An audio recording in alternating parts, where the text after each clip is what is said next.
गुरुवर कबीर कहते हैं मिट्टी का शरीर है और मिट्टी में ही मिल जाएंगे। मिट्टी का शरीर है, शरीर संबंधी जितने भी धन दौलत है सब मिट्टी से ही निकला है और सब मिट्टी में ही रच बच जाते हैं।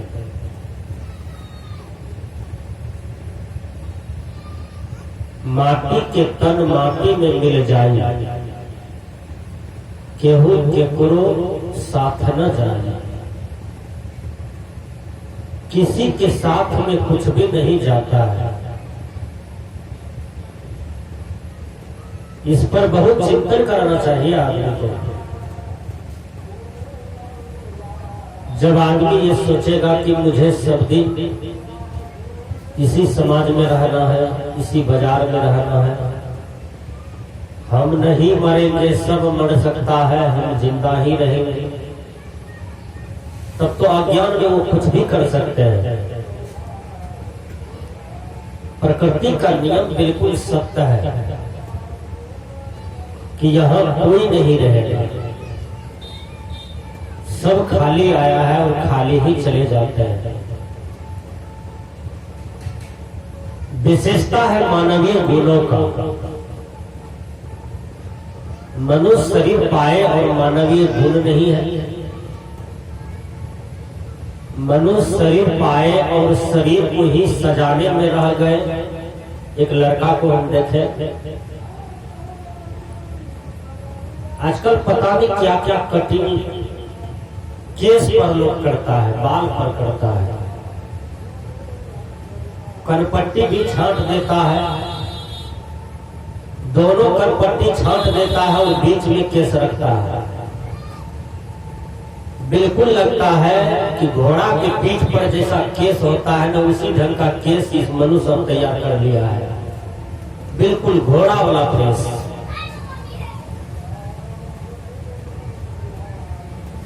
तो शरीर भाव में जीता है, देह भाव में जीता है, देह भोग में जीता है, देह श्रृंगार में जीता है।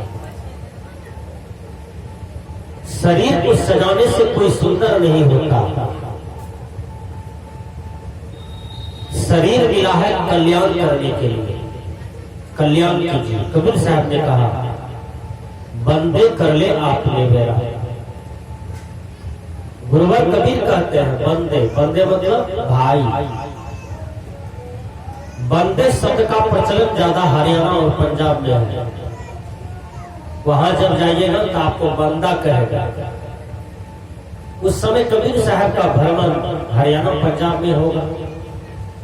कबीर साहब ने अकल्याणकारी जीव को देखा होगा भसते हुए, नरक में डूबते हुए। तो कबीर साहब ने कहा बंदे कर ले आपने गए। अरे भाई अपने जीवन का कल्याण करो। कल्याण कैसे होगा, कहां होगा? कल्याण होगा अच्छे गुरु के चरणों में। कल्याण होगा सत्संग सुनने से। कल्याण होगा ध्यान करने से। कल्याण होगा साधना करने से। कल्याण होगा मन इंद्रियों को जीतने से। मनुष्य मन के पीछे दौड़ा जा रहा है, इंद्रियों के पीछे दौड़ा जा रहा है। मन को जीत नहीं पाते। मन क्या है? मन को समझने का प्रयास करें कि मन का जन्म हम स्वयं देते हैं। एक बच्चा के सामने से कलम वाला कलम देखते हुए जाता है और बच्चा रोता है दादाजी के पास, कहता है दादाजी मुझे कलम चाहिए। दादाजी कहते हैं पोताजी मैं तुमको कलम खरीद करके देता हूँ, और दादाजी उसको कलम खरीद करके देता है।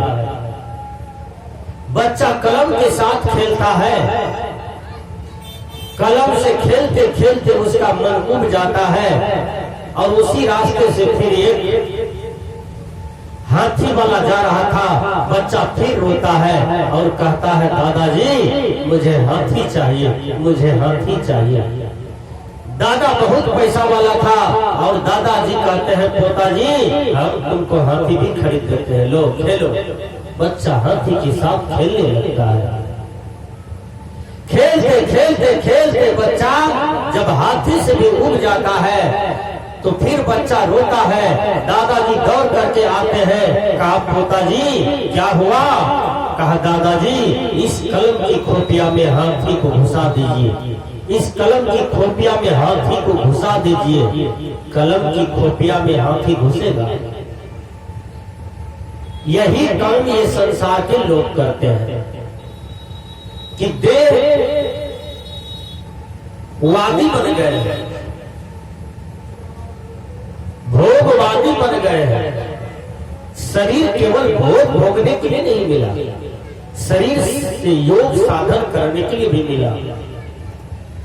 अब देखिए बहुत से आदमी को देखिएगा गंदी आदत के शिकार है, गांजा पीता है।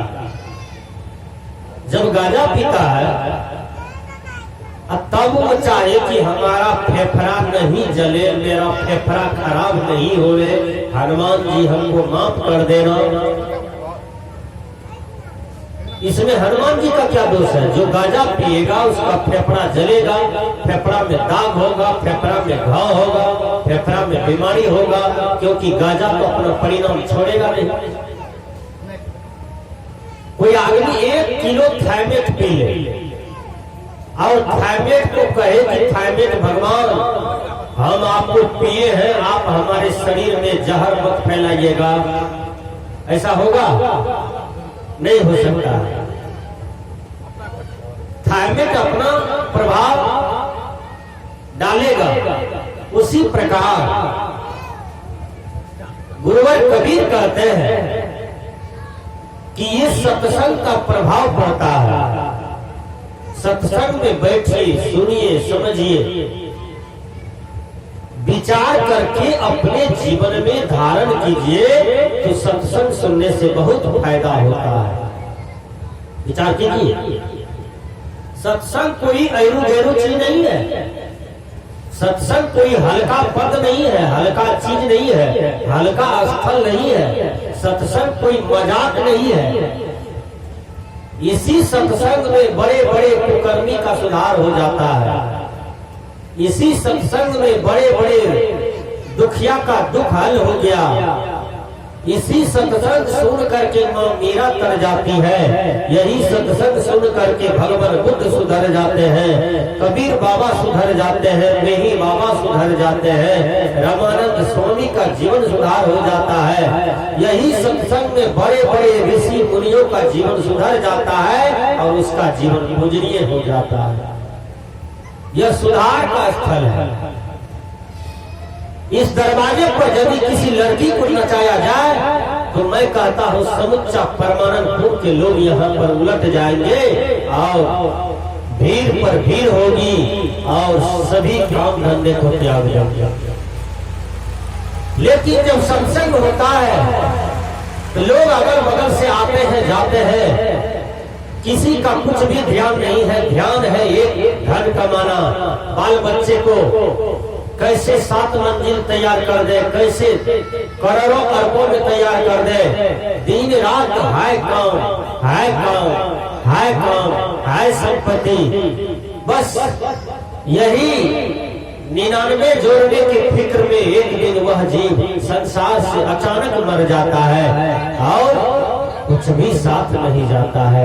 इसलिए गुरुवर कबीर कहते हैं माटी के तन माटी मिल जाई, केहू के गुरु कुछ न साथ जाई। मेरे भाई गुरुवर कबीर कहते हैं मेरे भाई किसी के साथ में कुछ भी नहीं जाता है। रावण इतने बड़े विद्वान था, धनवान था, रावण रूपवान भी था, रावण गुणवान भी था, रावण बलवान भी था, रावण के अंदर में काफी गुण था।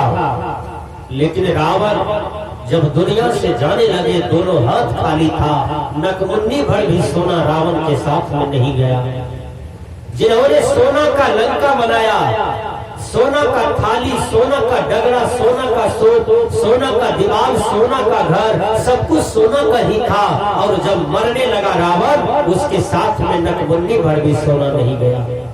विचार कीजिए, दुनिया के सबसे बड़ा बादशाह सिकंदर, जिन्होंने समूची दुनिया को जीत करके और चाबी ले लिया अपने हाथ में, जब भारत को जीतने आया तो भारत के ऋषि मुनियों ने उसे फटकारा और कहा, दरिद्र तुम मेरे देश में क्यों आ गए हो? कहा, मैं सबसे बड़ा विश्व विजेता कहलाता हूँ, आप हमको दरिद्र कहते हैं? कहा, तुम दरिद्र हो इसलिए तुम मेरे देश में आए हो। सुनिए ऋषि की बात। वो बेचारा कतरा झोल के बैठा था, एक मचान था, वहीं सिकंदर जी आ गया। कहते हैं आप बोल दीजिए, लिखित कर दीजिए कि भारत आ रहा, सिकंदर जीता। अरे दरिद्र, हमको लिखने भी नहीं आता है, मैं तो साधना करता हो, तुम जो है लिख लो अपने से। जब लिखता है तो देखता है कि भारत जीता, सिकंदर हारा। अब विचार कीजिए, आप उस देश के मानव है जिस देश में सिकंदर बादशाह को एक झटका में ऋषि ने ज्ञान खोल दिया, अज्ञानता की पट्टी हटा दिया और ऐसा डाटा फटकारा कि कहा तुम यहाँ से निकलो, तुमको अपनी माँ का दर्शन भी होगा कि नहीं होगा, तुम यहाँ से निकलो। विचार कीजिए सज्जनों, सिकंदर बादशाह आधा रास्ता में मर गए और उसके हाथ में चाबी दे दिया सिपाही लोगों ने, और दुनिया के लोगों को शिक्षा दिया कि जो सिकंदर पूरा दुनिया की चाबी ले लिया था, आज उसके साथ में चाबी भी नहीं है। विचार कीजिए, इसलिए गुरुवर कबीर कहते हैं, माटी के तन माटी मिल जाए हो भाई, केहू के करा कुछो साथ न जाए। किसी के साथ में कुछ भी नहीं जाता है, परम सच है। आपके 10वां नंबर वाला दादाजी चले गए, कुछ भी साथ में गया। 20 नंबर वाला दादाजी चले गए, कुछ भी साथ में गया। 30 नंबर वाला दादाजी आपके चले गए, कुछ लेके गया। 40 नंबर वाला दादाजी आपको चले गए दुनिया से, कुछ भी साथ में लेके गया, कुछ भी नहीं गया। उसी तरह से प्रत्येक आदमी खाली आता है और खाली ही चला जाता है, कुछ भी उसके साथ में नहीं जाता है। साथ में क्या जाता है तो उसका धर्म जाता है, उसका कर्म जाता है, उसका यश जाता है, उसका कीर्ति जाता है। आप जो सुंदर सुंदर कर्म करते हैं, सुंदर सुंदर धर्म करते हैं, गरीबों की रक्षा करते हैं, गरीबों की रोटी देते हैं, किसी गरीब की बेटी को शादी करवा देते हैं, किसी साधु महात्मा के चरणों में कुछ द्रव्य डाल देते हैं, दान पुण्य करते हैं, माता पिता की सेवा करते हैं, बड़े भाई को शिष्टाचार की दृष्टि से देखते हैं, छोटे भाई को प्यार देते हैं, पूरा समाज के लोगों को आदर देते हैं, यही यश आपके साथ में जाता है, बाकी बात कुछ भी नहीं जाता। एक बात याद रखिएगा, परमात्मा ने, प्रकृति ने आपको खाने पीने और रहने के लिए सब कुछ दिया है, लेकिन मनुष्य आज यदि कोई बेईमानी करता है समाज में तो केवल अपना बाल बच्चे के लिए बेईमानी करता है, और वही बाल बच्चा अंत में जब आप बूढ़ा बूढ़ी हो जाते हैं तो आपको हजारों टेंशन दे करके श्मशान घाट आपको पहुंचा देता है, बाद में 3 लाख 4 लाख उठा के भोज कर देता है, लेकिन जिंदा जी मुंह में कभी रसगुल्ला नहीं देते। विचार कीजिए, जिस पर बेटा पोता के चलते मनुष्य इतना बेईमानी करता है, भाई का हक मार लेता है, पड़ोसी को लूट लेता है, देश के साथ गद्दारी करता है, देश के फंड को लूटता है, गरीबों के फंड को लूटता है और अपने पास संचय कर लेता है, उसका दुर्दशा क्या होता है देख लीजिए। मधुमक्खी जब रस को संचय करता है तो एक आदमी आता है, उस मधुमक्खी की सारे रस को चुरा लेता है। सारे रस को जब चुराता है तो विचार कीजिए